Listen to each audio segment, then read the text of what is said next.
Chesa, kung ano man ang mangyari, protektahan mo si Lolong. Ingatan mo siya, pati na ang mga pangarap niya. Ate, ayan, natatakot na ako. Ay di maganda. Mas takot ka, mas tumatapang ka, di ba?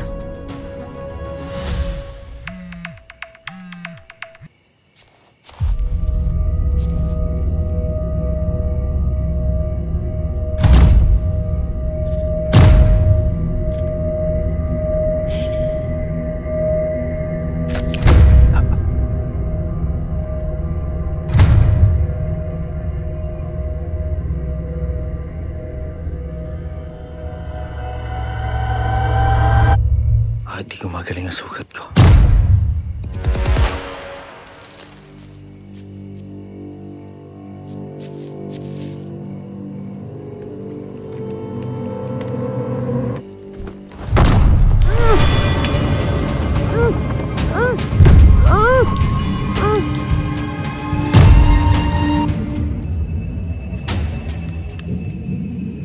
Dahil ba ito sa ubtaw? Parusa ni Apong ayaw sa akin.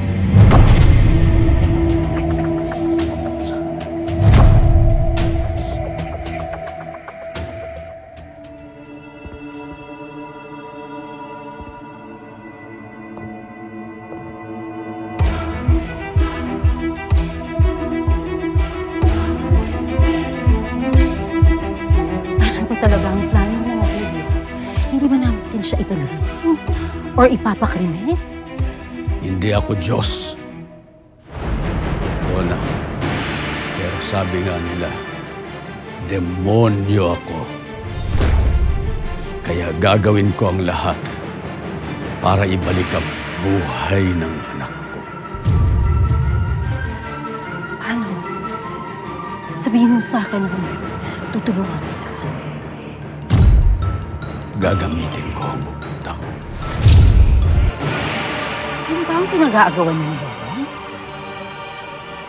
Gagamitin ko yun para maibalik ang anak ko. Pero wala nang utaw. Kaya isinusumpa ko sa harap ng bangkay ng anak ko.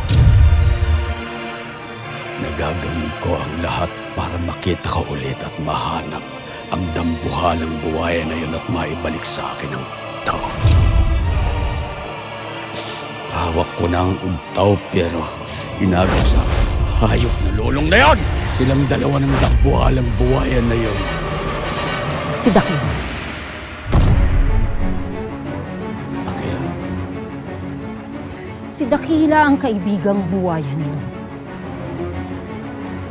Na sumira din noon sa buhay namin mga banso. Dakila. Pero huwag ka mag-alala. Ako nang bahala. Chang? Ninang?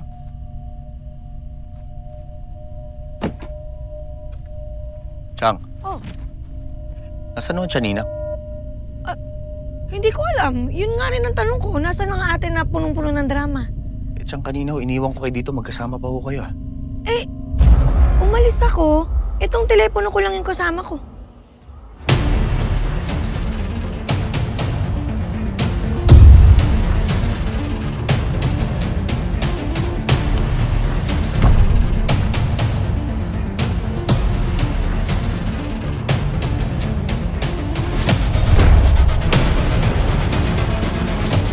Nawawala ang ate?